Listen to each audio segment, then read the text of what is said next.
Hi பா, எல்லாம் எப்படி இருக்கீங்க? இன்றைக்கி நம்ம ஷெரின் வீட்டு சாப்பாடில் ஒரு டிஃப்ரெண்ட்டான ஒரு ரெசிபி பண்ண போகிறோம். என்னென்னு பார்த்தீங்கன்னா, எல்லாமே ஒரே காய், பூ, இலை இந்த மாதிரி ஒரே இதில் இருக்கக்கூடிய ஒரு ரெசிபி தான். என்னென்னு பார்த்தீங்கன்னா, முருங்கையில் பண்ண போகிறோம். முருங்கைக்காய் சாம்பார், முருங்கைக்காய் அவியல், அப்புறம் முருங்கைக்கீரை பொரியல், அப்புறம் முருங்கைப்பூ ரசம். இதுதான் எல்லாமே முருங்கை சம்மந்தப்பட்டதாக நம்ம இன்றைக்கி பண்ண போகிறோம். இப்போ நம்ம ஒரு ஃபேமிலிக்கு பண்ணுறோம் அப்படின்னா, இந்த அளவுக்கு நம்ம கையில் இந்த மாதிரி எடுப்போம் இல்லையா, அந்த மாதிரி ஒரு கொத்து அளவுக்கு இருந்தால் போதும். முருங்கைப்பூ அதில் நம்ம ரசம் செஞ்சுக்கலாம். முருங்கைக்கீரை எப்பயுமே உங்களுக்கு தெரியும், ஒரு கட்டு முருங்கைக்கீரை நம்ம பொரியலுக்கு சரியாக இருக்கும். நான் வந்து கொஞ்சம் முருங்கைக்காய் வீட்டில் வந்து அதிகமாக இருந்துச்சு அப்படின்றதுனால சாம்பாரும் அதிலே பண்ணிவிட்டு அவியலும் அதிலே பண்ணிடலாம் அப்படின்னு சொல்லிட்டு எல்லாமே ரெடி பண்ணி எடுத்து வச்சுருக்கேன். முதல்ல நம்ம சாம்பார் தாளித்து விட்டுறலாம். அதுக்கு நான் பருப்பு முன்னாடியே வேக வச்சு எடுத்துட்டேன். அப்புறம் அரிசியும் பார்த்திங்கன்னா நம்ம முன்கூட்டியே ஊற வச்சுருவோம். எப்பயும் ரசத்துக்கும் புளி ஊறிட்டுருக்கு. எல்லாமே ரெடி பண்ணி டேபிள் எடுத்து வச்சாச்சு. பாருங்கள், முருங்கைக்காயெல்லாம் கொஞ்சம் பெரிய சைஸாகவே நான் கட் பண்ணி எடுத்திருக்கேன். முருங்கைப்பூவும் ரசத்துக்கு எடுத்திருக்கேன். கீரை பொரியல் பண்ணுறதுக்கு இதுக்கு தேவையான எல்லாம் ரெடியாக இருக்குது. இப்போ பருப்பும் பார்த்திங்கன்னா வேக வச்சு எடுத்தாச்சு.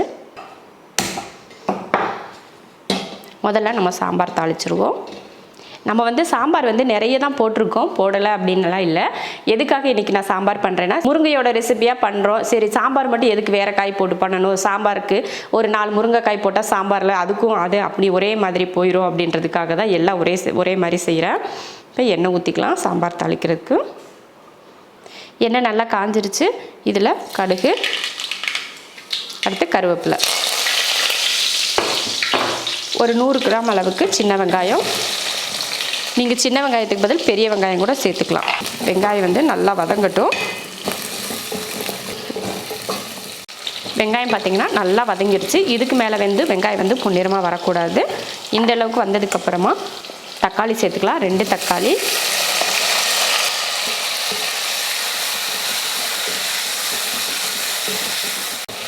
தக்காளி போட்டு லைட்டாக வதக்கினதுக்கப்புறம் நம்ம முருங்கைக்காய் சேர்த்துலாம். ஒரு 10-15 துண்டு நீங்கள் சேர்த்துக்கோங்க. சாம்பாருக்கு வந்து உங்களுக்கு நிறைய முருங்கைக்காய் போடுற மாதிரி இருந்தால் நிறைய முருங்கைக்காய் கூட போட்டுக்கோங்க. இல்லைன்னா சும்மா அந்த மனம் அந்த டேஸ்ட்டுக்காக மட்டுமாவது ஒரு 10 காய் அளவுக்கு சேர்த்துக்கோங்க. இது வதங்கி வரட்டும். இந்த தக்காளி வதங்குறப்போ இந்த முருங்கைக்காயும் சேர்ந்து வதங்கும். அப்போ வந்து சாப்பிட்றதுக்கு நல்லாயிருக்கும். பாருங்கள், தக்காளி முருங்கைக்காய் நல்லா வதங்கிடுச்சு. இதில் கொஞ்சம் மஞ்சள் தூள், சாம்பார் தூள் சேர்த்துக்கலாம். 1 2 3 இதில் 3 ஸ்பூன் சாம்பார் தூள். இப்போ தண்ணி சேர்த்துருவோம்.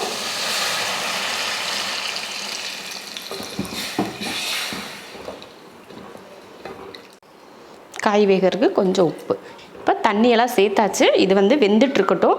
காய் வந்து ஓரளவுக்கு நல்லா வெந்ததுக்கப்புறமா நம்ம பருப்பு புளியெல்லாம் சேர்த்துக்கலாம்.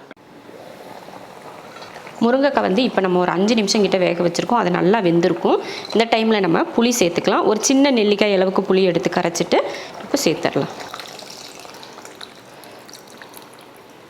புளி சேர்த்ததுக்கப்புறமா நம்ம பருப்பு வேக வச்சோம் இல்லையா, அதையும் சேர்த்துடலாம்.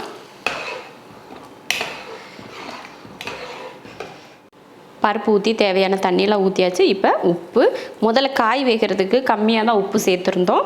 இப்போ சாம்பாரில் தண்ணி பருப்பெல்லாம் சேர்த்துருக்கோம் இல்லையா, அதனால் இப்போ கொஞ்சம் உப்பு சேர்த்துக்கலாம். சேர்த்துட்டு கலந்து விட்டுடலாம்.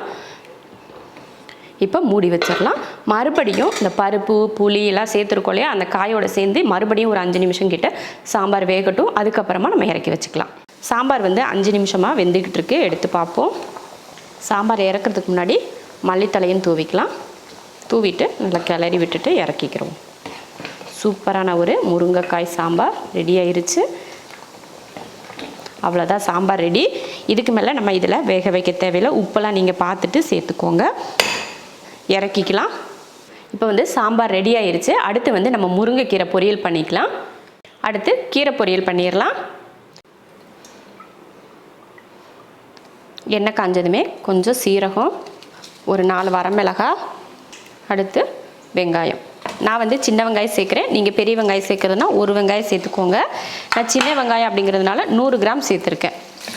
வெங்காயம் வந்து நல்லா வதங்கட்டும். அதுக்கப்புறமா கீரையை சேர்த்துருவோம். வெங்காயம் பாருங்கள், இந்த அளவுக்கு வதங்கினதுக்கப்புறமா கீரை சேர்த்துக்கலாம். பொரியல் பண்ணுறதுக்கும் பார்த்திங்கன்னா வெங்காயம் அதிக நேரம் வதங்கக்கூடாது. தேவையான உப்பு இப்போ கலந்துருவோம். கீரை போட்டப்போ பார்த்திங்கன்னா நிறைய இருந்த மாதிரி இருந்துச்சு. இப்போ வதக்க கம்மியாகிடுச்சு பாருங்கள். இந்த மாதிரி கலந்து விட்டதுக்கப்புறமா நீங்கள் தண்ணி சேர்த்துக்கோங்க. இப்போ கலந்து விட்டுட்டேன். இப்போ கொஞ்சம் தண்ணி இப்போ நம்ம கையில் தெளித்து விட்டுக்கலாம். நம்ம கையில் ஒரு 3 கையளவுக்கு, நீங்கள் டம்ளரில் ஊற்றுனீங்கன்னா அரை டம்ளர் அந்தளவுக்கு தண்ணி போதும். ரொம்பவும் தண்ணி ஊற்றி வேக வைக்கக்கூடாது. கீரை வேகட்டும். ஒரு 2லேருந்து ஒரு 3 நிமிஷம் ஆகும் கீரை வேகிறதுக்கு. ரொம்ப நேரம்லாம் வேக வச்சோம்னா அந்த கீரையோட கலர் வந்து மாறிடும். அதனால கொஞ்சம் அந்த பச்சை கலர் இருக்கிற மாதிரியே நல்லா பக்குவமாக வேக வச்சு எடுத்துக்கோங்க. ரொம்ப நேரம் கொதிக்க வைக்கக்கூடாது. அப்படி வைக்கிறதுனால தான் கீரை வந்து ஒரு மாதிரி கருத்து போயிடும். கீரையில் இருக்க தண்ணியெல்லாம் வற்றி நல்லா கீரை வெந்து வந்துருச்சு. கலரும் பார்த்திங்கன்னா நல்லா மாறாமல் பச்சை நிறம் அப்படியே இருக்குது பாருங்கள். இந்த டைமில் நம்ம தேங்காய் துருவல் சேர்த்துக்கலாம். அடுப்பை வந்து இப்போ ஆஃப் பண்ணிடுறேன். ஆஃப் பண்ணிவிட்டு நம்ம கையில் ஒரு கைப்பிடி அளவுக்கு தேங்காய் துருவல் போட்டுட்டு இதை கிளறி விட்டுறலாம்.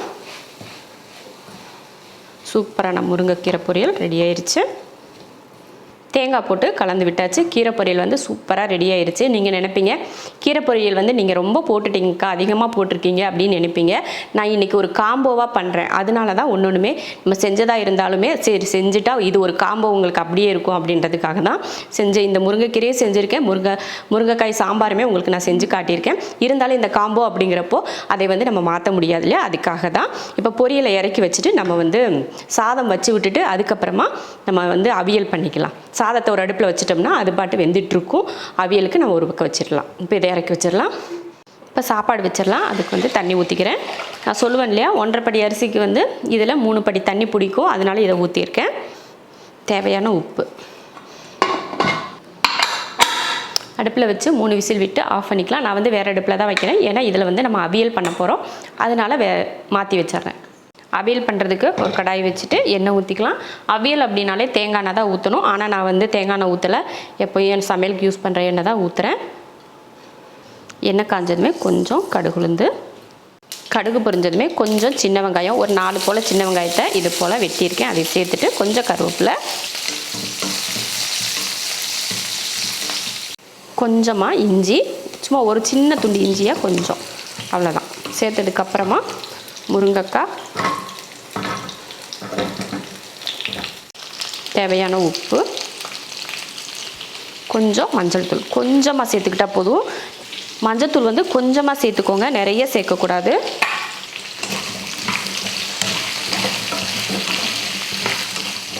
தண்ணி ஊற்றிடலாம். கலந்து விட்டதுக்கப்புறம் காய் முங்குற அளவுக்கு தண்ணி ஊற்றிக்கலாம். உப்பு தண்ணியெல்லாம் சேர்த்தாச்சு. இப்போ மூடி போட்டுடலாம். வெந்துட்டுருக்கட்டும். அதுக்குள்ளேயே நம்ம இதுக்கு தேவையான தேங்காயெல்லாம் அரைச்சி எடுத்துக்கலாம். ஒரு அரை முடி தேங்காய் எடுத்து அதில் 1/4 அளவுக்கு நான் துருவி எடுத்து வச்சுருக்கேன். ஏன்னா நம்ம காய் வந்து கம்மியாக தான் பண்ணுறோம் இல்லையா, அதுக்காக நல்லா துருவி எடுத்தால் தான் நமக்கு வந்து இந்த மாதிரி அவியலுக்கெல்லாம் போடுறதுக்கு நல்லாயிருக்கும். அவியல் கூட்டு இந்த மாதிரிலாம் பண்ணுறப்போ இந்த மாதிரி துருவி எடுத்து நீங்கள் சேர்த்திங்கன்னா அது வந்து நல்லாயிருக்கும். அந்த கலர் வந்து மாறாமல் இருக்கும். தேங்காயோட கலர் வந்து வெள்ளையாக இருக்கணும் இல்லையா, அந்த கலர் வந்து மாறாமல் இருக்கும். அதுக்காக தான் நான் துருவி எடுத்து வச்சுருக்கேன். நம்ம கையில் 2 கைப்பிடி அளவுக்கு கூட நீங்கள் கணக்கு வச்சுக்கோங்க. தேங்காயில் ஒரு முடி கணக்கு அப்படின்னு தெரியலனா கூட நம்ம கையில் 2 கையளவுக்கு அப்படின்னு எடுத்து நீங்கள் சேர்த்துக்கணும். ஒரு 2 சின்ன வெங்காயம், ஒரு 4 பல் பூண்டு, 2 பச்சை மிளகாய், சீரகம் ஒரு 1/4 ஸ்பூன்.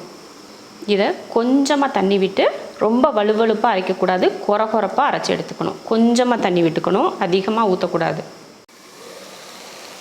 தண்ணியெல்லாம் நல்லா வற்றி வர ஆரம்பிச்சிருச்சு. காயும் பார்த்திங்கன்னா நல்லா வெந்து வந்திருக்கு. இப்போ இதில் நம்ம அரைச்சோம் இல்லையா தேங்காய் பேஸ்ட், அதையே சேர்த்துக்கலாம். இந்த மாதிரி கொரப்பாக தான் அரைக்கணும். அதிகமாக வலுவலுன்னு நம்ம குழம்புக்கெல்லாம் அரைப்போம் பார்த்திங்களா, அந்த மாதிரிலாம் அரைக்கக்கூடாது. சும்மா லைட்டாக 2 சுற்று அவ்வளோதான். அடுப்பை வந்து சிம்மில் வச்சுட்டேன். இப்போது சிம்மில் வச்சுட்டு இதை கலந்து விட்டுறலாம். இது வந்து நீங்கள் நினைப்பீங்க அவியல் வந்து இப்படிலாம் பண்ணக்கூடாது அப்படின்னு நினைப்பீங்க. இது வந்து நம்ம கேரளாவில் ட்ரெடிஷ்னலாக பண்ணுற அவியல் கிடையாது. இது நான் வந்து எப்போயுமே வீட்டில் ஒரு அவியல் ஸ்டைலில் ஒன்று செய்வேன். அதை தான் இன்றைக்கி நான் உங்களுக்கு செஞ்சு காட்டுறேன். அப்புறம் வந்து நீங்கள் அக்கா இது கேரளா ஸ்டைல் அவியல் இல்லை அப்படின்னு சொல்லிட்டு நீங்கள் சொல்லக்கூடாது. நான் வீட்டில் சும்மா எப்போவாது ஏதாவது ஒரு காய் அதிகமாக இருந்ததுன்னா அந்த காயை போட்டு இந்த மாதிரி அப்படியே ஒரு சிம்பிளான ஒரு அவியல் பண்ணுவோம். அந்த மாதிரி தான் இன்றைக்கி நான் செஞ்சு காட்டியிருக்கேன். அப்புறம் இன்னொரு தடவை சொல்கிறேன், இது கேரளா அவியல் கிடையாது. நம்ம இஷ்டப்படி வீட்டில் சும்மா சிம்பிளாக ஒரு அவியல் மாதிரி செய்யலாம் அப்படின்னு நான் செஞ்சுருக்கேன், அவ்வளோதான். அப்படியே தேங்காய் போட்டு அதிக நேரம் நம்ம வேக வைக்கக்கூடாது. மினிமம் ஒரு 2 நிமிஷம், அதுக்கு மேலே வேக வைக்காமல் நம்ம இறக்கணும். ஏன்னா அந்த தேங்காயோட பச்சை மணம் வந்து அப்படியே இருக்கணும். அப்போ தான் அது சாப்பிட்றதுக்கு நல்லாயிருக்கும். அந்த அவியலோட டேஸ்ட் நமக்கு கிடைக்கும். நல்லா பார்த்திங்கன்னா நல்லா அந்த தேங்காயெல்லாம் போட்டதுக்கப்புறம் சூடாகிருச்சு. அதனால தான் அந்த சூட்டுலேயே வெந்துடும். அவ்வளோதான், சூப்பரான ஒரு அவியல். நான் ஒரு நிமிஷத்துலேருந்து 2 நிமிஷத்துக்குள்ளே வேக வச்சு எடுத்திருக்கேன். அதுக்கு மேலே வேண்டாம். இப்போ நம்ம இதை இறக்கிக்கலாம்.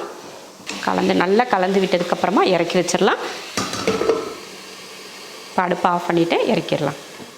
இப்போ நம்ம எல்லாமே செஞ்சு முடிச்சாச்சு. லாஸ்ட்டாக வந்து நம்ம முருங்கைப்பூ ரசம் பண்ண போகிறோம்.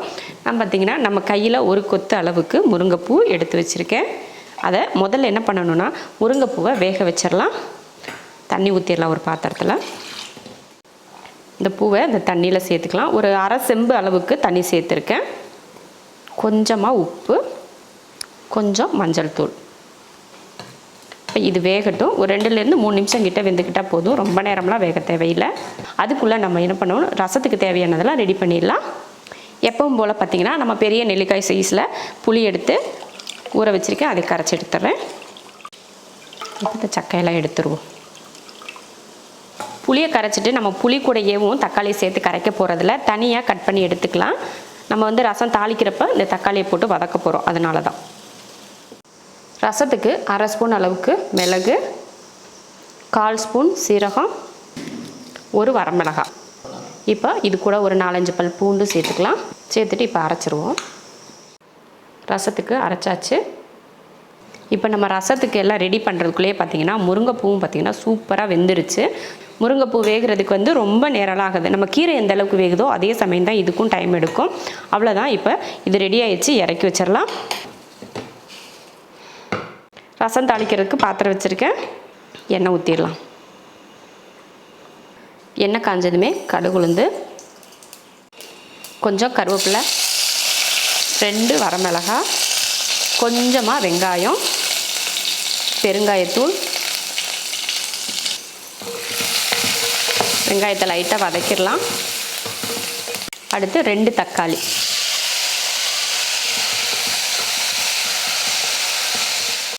தக்காளி பார்த்திங்கன்னா நல்லா வதங்கிருச்சு.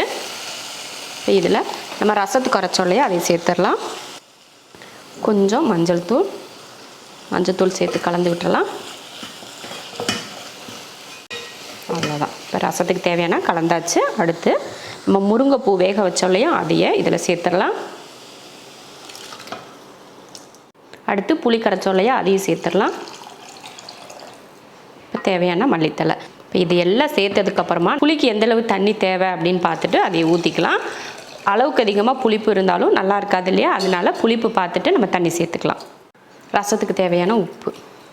இப்போ நம்ம வந்து முருங்கைப்பூ வேக வைக்கிறப்ப கொஞ்சம் உப்பு சேர்த்து தான் வேக வச்சோம். நீங்கள் அதில் அதிகமாக உப்பு சேர்த்துருந்தீங்கன்னா பார்த்துட்டு நீங்கள் உப்பு சேர்த்துக்கணும். நான் அதில் கொஞ்சமாக தான் உப்பு சேர்த்துருந்தேன். அதனால் இப்போ ரசத்தில் உப்பு பத்தலை, அதனால் உப்பு சேர்த்துக்கிட்டேன். உப்பு வந்து பார்த்துட்டு சேர்த்துக்கோங்க. அதே போல் புளிப்பு அப்படி தான். நீங்கள் எந்தளவுக்கு புளி இருக்குதுன்னு பார்த்துட்டு தண்ணி சேர்த்துக்கோங்க. அளவுக்கு அதிகமாக புளிப்பு இருந்தாலும் நல்லா இருக்காது, இல்லை புளிப்பு ரொம்ப கம்மியாக இருந்தாலும் ரசம் நல்லா இருக்காது. அதனால் பார்த்துட்டு சேர்த்துக்கோங்க. இப்போ வந்து இது எப்பயும் போல் லைட்டாக ஒரு கொதி வரும் பார்த்திங்களா, அந்த மாதிரி வரட்டும். நம்ம இறக்கி வச்சிடலாம். ரசம் பார்த்திங்கன்னா லைட்டாக கொதிக்க ஆரம்பிச்சிருச்சு. இப்போ ரசத்தை ஆஃப் பண்ணிடலாம். சூப்பரான ஒரு முருங்கைப்பூ ரசம் ரெடி ஆயிருச்சு. இப்போ அடுப்பையும் ஆஃப் பண்ணியாச்சு. ரசமும் ரெடி ஆயிருச்சு. சாப்பாடும் வச்சாச்சு. முருங்கைக்காய் சாம்பார், முருங்கைக்காய் அவியல், முருங்கைக்கீரை பொரியல், முருங்கைப்பூ ரசம் எல்லாமே ரெடி பண்ணிட்டோம். இப்போ நம்ம பரிமாறிக்கலாம். நம்ம முன்னாடியே சாதம் வச்சுட்டோம் இல்லையா, அதனால ஸ்டீமும் கூட இறங்கிருச்சு. இப்போ நம்ம பரிமாறிக்கலாம். சூப்பரான முருங்கைப்பூ ரசம், முருங்கைக்காய் சாம்பார், முருங்கைக்காய் அவியல், முருங்கைக்கீரை பொரியல் சூப்பராக ரெடி ஆயிருச்சு. ரொம்ப சூப்பராக கொஞ்சம் டிஃப்ரெண்ட்டான ஒரு காம்போவாக இன்றைக்கி நம்ம ரெடி பண்ணியிருக்கோம். ரொம்ப சூப்பராக இருக்கும். இந்த மாதிரி செஞ்சு பாருங்கள். உங்களுக்கு முருங்கைக்காயோ இல்லை முருங்கைக்கீரை, முருங்கைப்பூ இது மாதிரியெல்லாம் கிடச்சிதுன்னா கண்டிப்பாக இதே போல் மெத்தடில் செஞ்சு பாருங்கள். ரொம்ப சூப்பராக இருக்கும். இதே மெத்தடில் செஞ்சு பார்த்துட்டு எப்படி இருக்குன்னு சொல்லிட்டு கமெண்ட்டில் சொல்லுங்கள். பிடிச்சிருந்தா லைக் பண்ணிவிட்டு ஷேர் பண்ணிவிட்டு நம்ம ஷெரின் வீட்டு சாப்பாடு சேனலை சப்ஸ்கிரைப் பண்ணி பக்கத்தில் இருக்க பெல் ஐக்கானை கிளிக் பண்ணி வச்சுக்கோங்க. இப்போ சாப்பிட போகலாம்.